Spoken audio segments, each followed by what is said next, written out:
ایک دن صبح کے وقت ایک بوڑھا کسان کھیتوں میں چلتے ہوئے زمین پر ایک چھوٹا سا بیج پڑا دیکھتا ہے۔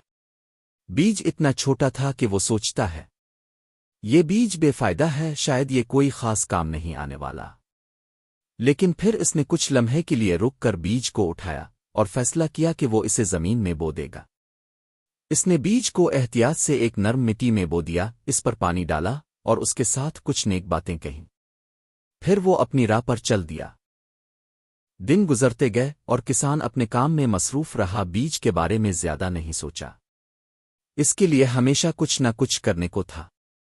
لیکن وقت گزرنے کے ساتھ وہ بیج اگنے لگا، قد بڑھانے لگا اور آسمان کی طرف اپنے دانے پھیلانے لگا۔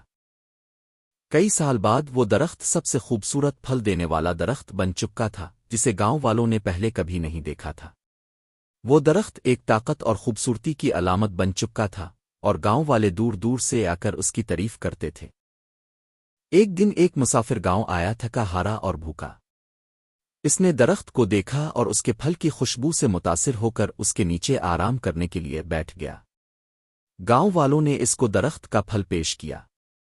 مسافر مسکراتے ہوئے بولا، جس نے یہ درخت لگایا تھا وہ واقعی بہت حکمت والا تھا۔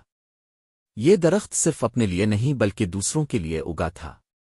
گاؤں والے سر ہلا کر بولے، یہ درخت بوڑھے کسان نے بہت عرصہ پہلے لگایا تھا۔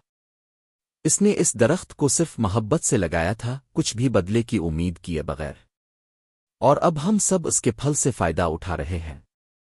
مسافر کچھ دیر سوچ کر بولا، یہ سچ ہے، یہ درخت صرف پھل نہیں دے رہا بلکہ امید دے رہا ہے، اور یہی امید کئی دلوں کو کھانا دے رہی ہے۔ مسافر کچھ دیر سوچ کر بولا، یہ سچ ہے، یہ درخت صرف پھل نہیں دے رہا بلکہ امید دے رہا ہے، اور یہی امید کئی دلوں کو کھانا دے رہی ہے۔ چھوٹی چھوٹی نیکیاں جو ہم کسی بدلے کی توقع کے بغیر کرتے ہیں، وہ بڑے فائدے کی صورت میں دوسروں کے کام آتی ہے، اور یہی نیکیاں ہمارے لیے صدقہ جاریہ بنتی ہے۔